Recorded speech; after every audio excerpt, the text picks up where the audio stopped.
지난 83년 중국 요령성 우화령.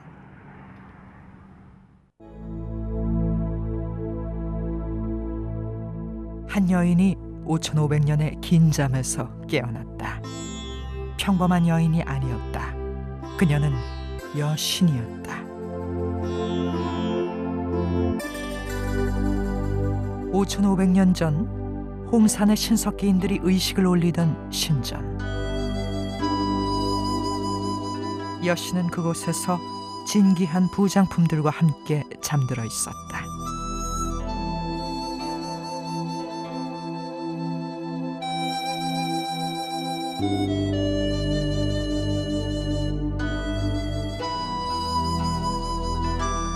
놀랍게도 그 중에는 곰발 진흙 소조상과 곰의 턱뼈가 있었다. 우화량의 여신은 곰 토템의 여사제였던 것이다. 우리는 또 다른 곰 여인을 알고 있다. 웅녀. 곰 여인 그녀 역시 우화량의 여신과 같은 여신이었던 것일까?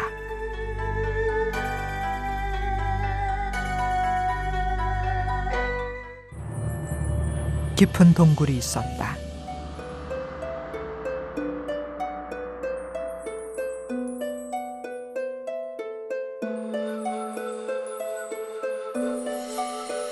그곳에 사람이 되기를 소망하는 곰이 있었다. 혹독한 시험을 통과한 곰은 여인이 되어 하늘의 왕자와 결혼한다. 그리고 위대한 왕을 낳는다. 한국 신화에서 웅녀는 최초의 여성이다. 그러나 웅녀의 본 모습은 환웅과 단군에 가려진 채 베일에 쌓여 있다.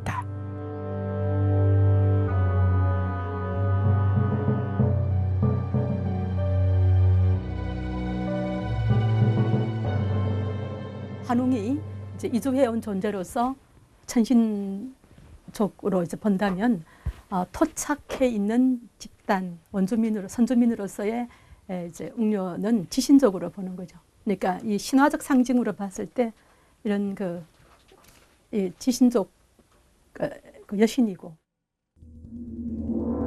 세계적으로 가장 먼저 있었던 이들은 바로 여신이었다. 그녀들은 타산과 풍요의 상징이자 세상 만물의 어머니들이었다. 우리에게도 여신이 있었다. 그들 중에 웅녀가 있었다. 그러나 웅녀를 여신으로 불러준 기억이 우리에게는 없다. 잊혀진 그녀는 어디로 갔을까?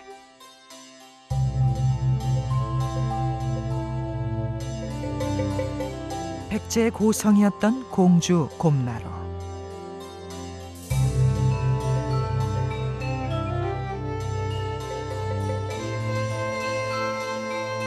곰나루에는 슬픈 전설을 지닌 사당이 하나 있다.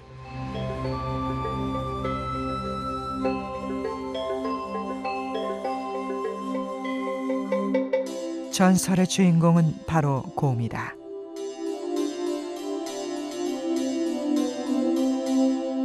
아주 먼 옛날 나무꾼을 사랑한 곰이 있었다.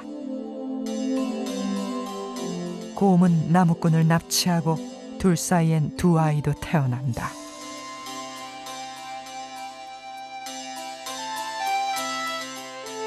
그러나 행복은 짧았다.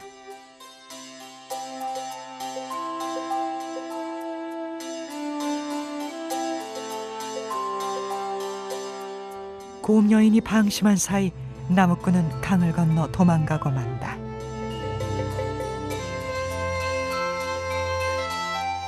상심한 곰 여인은 그만 아이들과 함께 곰나루에 몸을 던진다. 이후 곰나루엔 배가 지날 때마다 풍랑이 일고 변고가 생겼다. 사람들이 곰사당을 짓고 여인의 영혼을 위로하자 더 이상 그런 일이 없었다.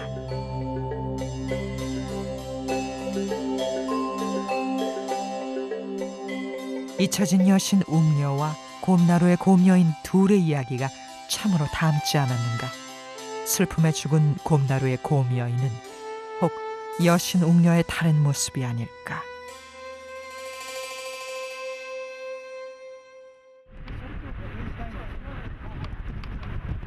고구려의 두 번째 수도였던 지반. 용맹한 왕들의 땅이었던 이곳에도 여신이 있었다.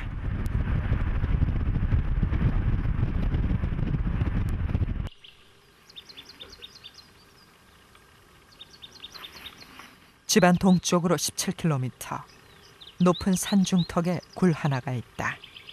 국동대혈이다. 해마다 10월 고구려 왕은 신하들을 거느리고 이곳에 와서 제천의식을 지냈다. 고구려는 사라지고 왕들이 찾아오는 일도 더 이상은 없지만 사람들은 아직도 이곳을 신성한 곳으로 여긴다.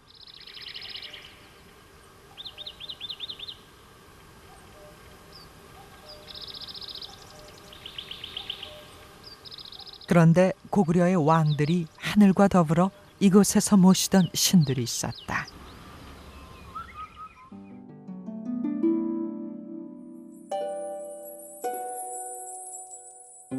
바로 고구려 시조 주몽과 그 어머니 유화였다.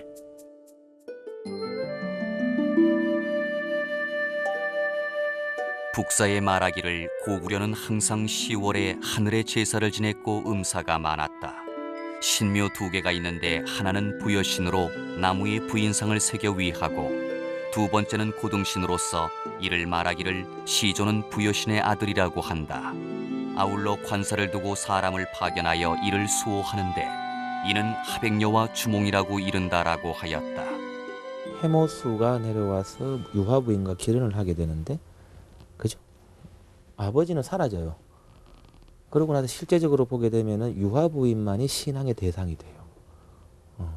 그래서 이거는 뭘 의미하느냐 그러면, 누가 권력을 가지고 어떤 남성이 사회의 중심 역할을 담당한다 하더라도 혈통의 그 순수성, 그건 어디에서 보장받으려고 하느냐, 그건 어머니 쪽이라는 얘기죠. 그래서 유화는 계속해서 살아서 남아가지고 신으로 대접을 받지만 해모수를 모시는 건 없어요. 해모수를 모시진 않는단 말이에요. 하백의 딸 유화.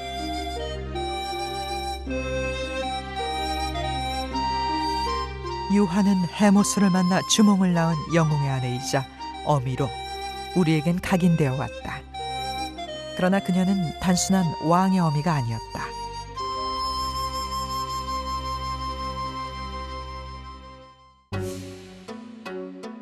유화는 남편 해모수를 밀어내고 고구려의 최고신 지위를 누렸던 여신이었다. 그녀는 어떤 여신이었을까? 문헌들은 유화가 하백의 딸임을 빼놓지 않고 기록한다. 신화학자들은 이 기록들이 유화가 물의 신임을 말해준다고 해석한다.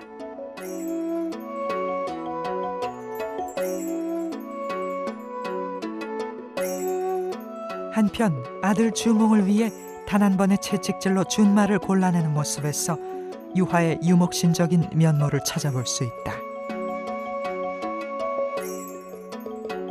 또 주몽과 헤어질 때 비둘기를 통해 오곡의 종자를 보내는 대목은 그녀를 농경신 또는 공모신으로도 읽게 한다. 한마디로 유화는 매우 복합적인 신격을 한 몸에 지닌 여신이었다. 유화의 그 신격은 어려 부족의 신화도, 유목 부족의 신화소, 수렵 부족의 신화소, 농경 부족의 신화소, 이런 여러 신화소들이 적층이 돼서 이루어져 있는 그런 모습을 찾을 수 있습니다. 그러나 여신 유화의 진정한 정체성은 그녀의 이름에서 찾아야 할지도 모른다. 그녀의 이름은 유화, 즉 버들꽃이다. 버드나무는 옛 고구려와 부여 땅에서 매우 중요한 의미를 갖는 나무이다. 满族非常崇拜柳，因为这个柳树啊，这个北方里头萨摩教，他用那个柳来崇拜人的生活、人的生存，崇拜人类的生存。为什么这么讲呢？因为柳树只要有水就能活，任何一轱辘没有根儿都行，撅下一根儿插在地上，只要有水就能活。所以它的生存力非常强，不怕风吹雨打。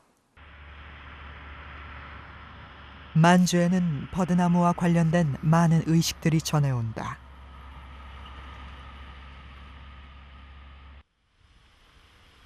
청명의 버드나무 가지를 조상의 무덤에 심어 재생과 풍요를 기원하는 것도 그 하나다. 봄에는 가장 먼저 피어난 버들가지를 따다가 이듬해까지 안방에 두기도 한다.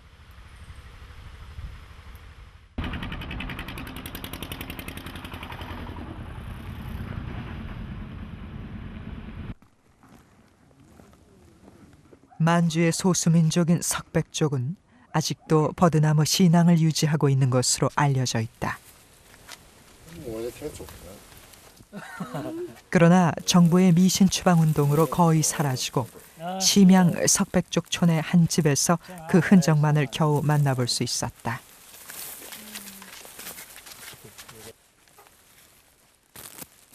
관씨 집안에서는 아이가 태어날 때마다 이끈에 작은 기념물을 만들어 달고 일정 기간을 걸어두었다고 한다.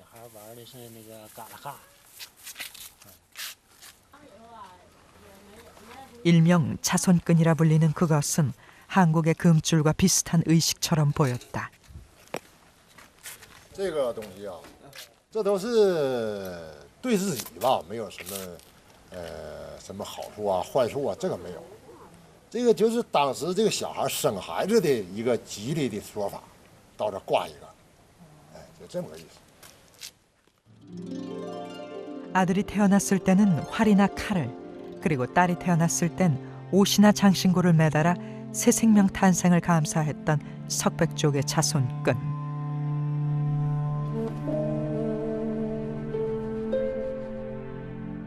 이 의식을 위해 사용되었던 나무가 바로 버드나무였다.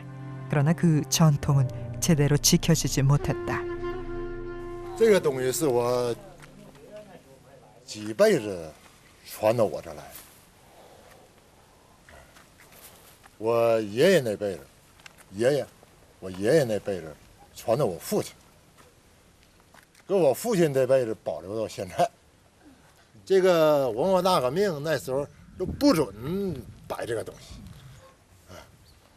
不准摆这个东西，这属于施救的东西。搁那时候说可不就是施救？破施救啊！就咱们现在搞俺们这个民族，就搞这赶上，无非就俺们家能把它，换句话说，连埋带藏的把它留下来了。柳树还有一种称呼就是佛陀帽。佛陀帽。满语，所以他们认为呢，这个和赫赫就是女人这个字和柳有关系，而是把它作为一个管生育的、保护妇女的这么一个女神，而且呢，经常被一个氏族认为是自己最早的始母神，就是最早的人类的母亲。这是柳神佛陀妈妈。 만주인에게 버드나무는 여성 그 자체였다. 만주의 버드나무 신앙은 곧 여신 숭배인 것이다. 그 만주 땅을 무대로 탄생했던 부여와 고구려의 여신 유화. 그녀의 출신에 대한 수수께끼가 풀리는 듯하지 않은가.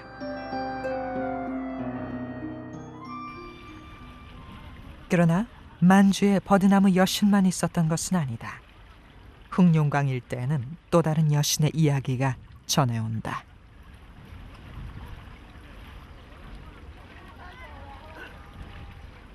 在满族中呢，我们就是在黑龙江发现的这个最完整的故事呢，因为它是反映这个与天与间的神之间的战争的，所以我们把它叫天空大战。那么天宫大战呢，在满语中呢，又被称为乌车库乌勒本，什么意思呢？就是说神坎上的故事。 만주어로 우처구 우러번, 즉 조상 신들의 이야기라는 뜻을 가진 신화 천궁대전은 만주 샤머니즘의 천지창조 신화다. 그 내용이 아주 흥미롭다. 가장 오랜 옛날 세상은 물거품이었다. 그때 물거품에서 아부카 허허가 태어났다. 처음에 작은 물방울 같던 그녀는 점점 커져서 물이 있는 곳이면 어디나 있게 되었다. 아부카 허허는 먼저 자신의 몸을 찢어 여신들을 지어냈다. 그리고 여신들과 함께 세상 만물을 창조하기 시작했다. 그렇게 태어난 것 중에는 악마 예루리도 있었다. 남녀 양성을 지닌 예루리는 여신들의 권위에 도전하고 신들은 선신과 악신으로 나뉘어 길고 치열한 전쟁에 돌입한다. 천궁대전은 바로 이러한 신들의 전쟁을 기록한 신화다. 说祖先讲的东西，那就是最神圣的，不能随便编的。这个后代不行随便乱编祖先的东西。我们的看的不是一般的瞎话，随便人云亦云的东西，它是神圣的东西，是沙门他传下讲的，是讲的祖先的故事，昨天的故事。说叫天宫大战的满语叫乌勒本沃赤库，乌勒本沃赤库。 就是神龛上的事儿，神龛上的神的事儿，不是后人编的。这很多是柳木，这很多是柳木。 샤머니즘은 만주인들의 삶에 깊이 스며 있는 전통이다. 柳木上好雕刻。 지금도 만주 곳곳에는 버드나무로 깎은 샤머니즘의 신들이 모셔지고 있다. 그 중에는 신화 천궁대전에 등장하는 인물들도 적지 않다. 过去的古的原始神，这天宫大战的原始神呢？천궁대전的文西信有名字吗？倭赫，倭赫。 만주인에게 신화 천궁대전은 결코 지어낸 이야기가 아니다. 그들은 그 이야기를 진실로 믿는다. 그리고 천궁대전의 세계에선 남성이 아닌 여성이 바로 영웅이고 창조주이다. 신화의 끝부분에는 최초의 여 샤먼 이야기가 나온다. 여신들은 그녀에게 가장 멀리 보고 병자를 치유하며 별자리로 하늘의 시간을 읽는 능력을 전한다.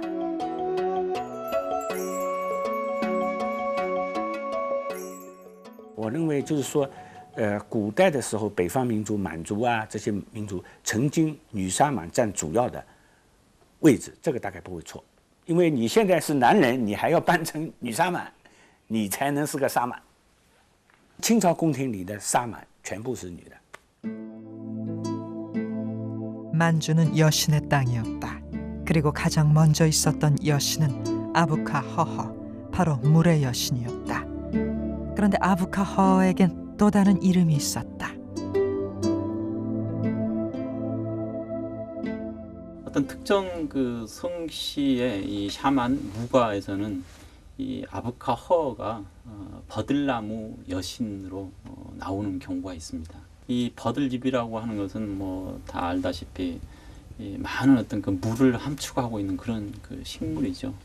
그래서 그 최초의 이 여신인 아부카 허가 보여주었던 그 물에서 태어났음으로 해서 생기는 어떤 그 물의 생생력, 그것이 더 구체화돼서, 그러니까 버드나무라고 하는 것으로 상당히 구체화돼서 특정 성씨의 무과에서는 그처럼 그 창세 여신이 아니라 버드나무 여신으로 나와서 그 만주족들 개개인에게 어떤 그 아이를 점지해주는 그런 신으로서 기능하기도 하고. 만주에서 물과 버드나무는 하나였다. 물이며 버드나무였던 여인 유화.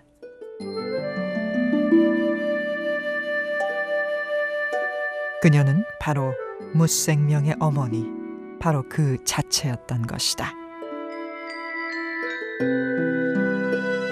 우리는 또 다른 물의 여인들을 알고 있다. 우물가 계룡의 옆구리에서 태어난 신라 박혁거세의 아내 아령, 가야의 김수로 왕을 찾아 바다를 건너온 여인 허황옥. 우리 신화 속 여인들은 신기할 정도로 한결같이 물에서 온다.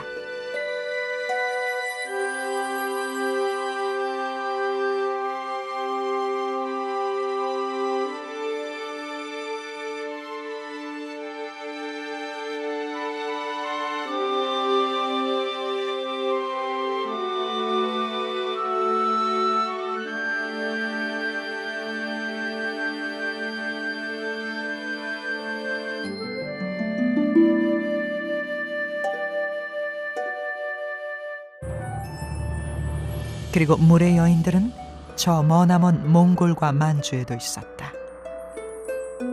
왕의 아내와 어미라는 이름 뒤에 감춰진 그녀들의 비밀.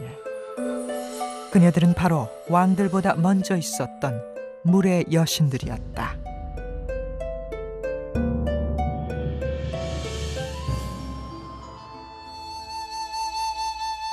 여인들이 있었다. 혼돈으로부터 세상을 빚어내고 산에 머물러 하늘과 땅을 이어주던 그녀들. 그들은 여신이었다.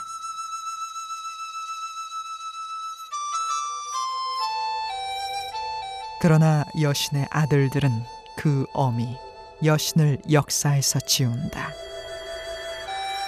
그녀들은 본래 이름을 잃은 채 왕의 아내가 되고 딸이 되었다.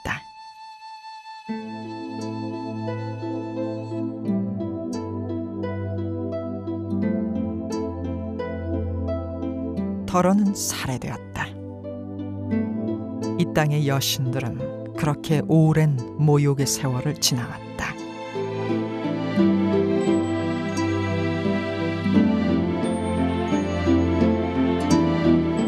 한국의 신화, 그 깊은 어둠 속에는 그 이름을 빼앗긴 여신들이 잠들어 있다.